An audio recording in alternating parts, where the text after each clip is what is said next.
When my brother and I, we'd set out on the Sea of Galilee, headed out to one of our favorite sweet spots, out there just off the coast of Capernaum. Sometimes the catch would be so large, we couldn't hardly even get it in. But we put everything we had into it.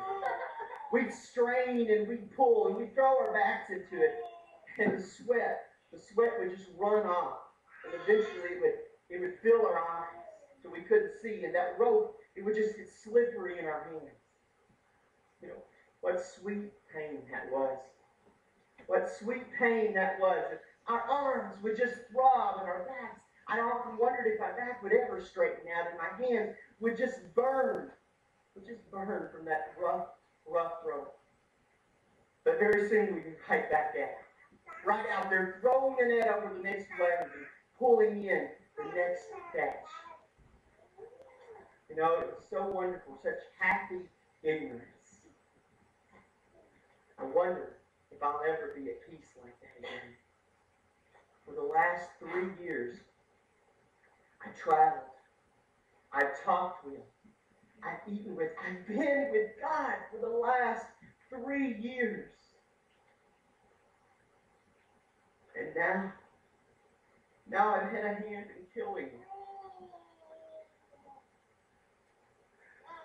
Last night after they buried him, I went out into the streets, and the streets were empty and dark and cold, and I took that darkness and I just wrapped myself in trying to forget what I had done.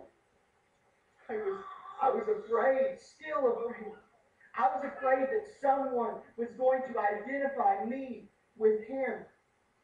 And I was ashamed of that. But I couldn't stop being afraid for myself. And then as the streets, we went out into the streets. That street that was so crazy just the night before had been so crazy. I went out into that street that was empty now. But just a few hours earlier, it had been full of people. Full of people who had laughed at us, laughed at him, and who had mocked him, and who had spit hatred at him. And now they're all gone. And I embrace this emptiness. I embrace it like an old friend who understands your pain when no one else does.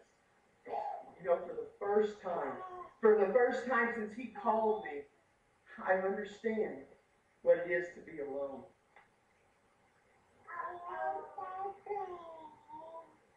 The guard was asleep, and so I made it outside the city very quickly, and Golgotha was close by. The smell of death was still in the air. I didn't want to go there. I didn't want to, but there was something that was pushing me on and pushing me on. The road, the path was still muddy, and the rocks were slick, and I was slipping on them as I was walking up to Golgotha.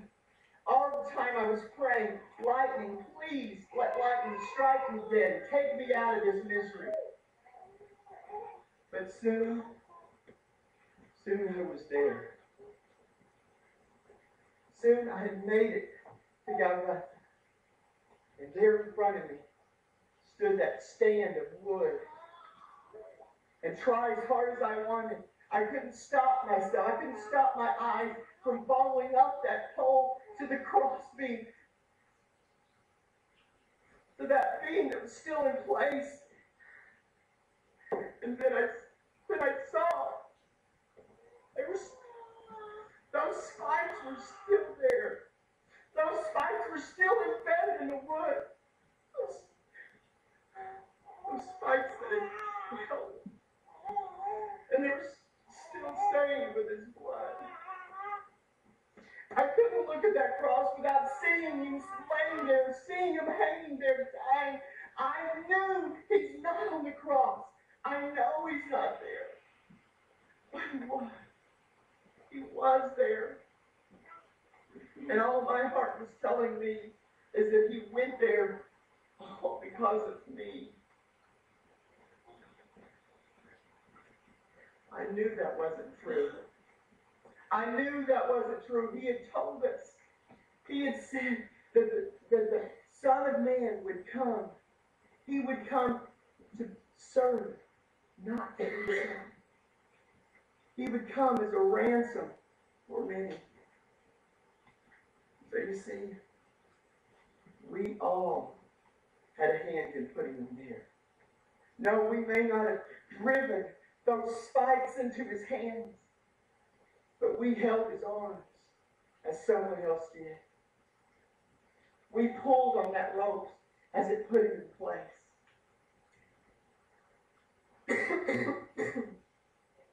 You see, it was all of us who put him on the cross.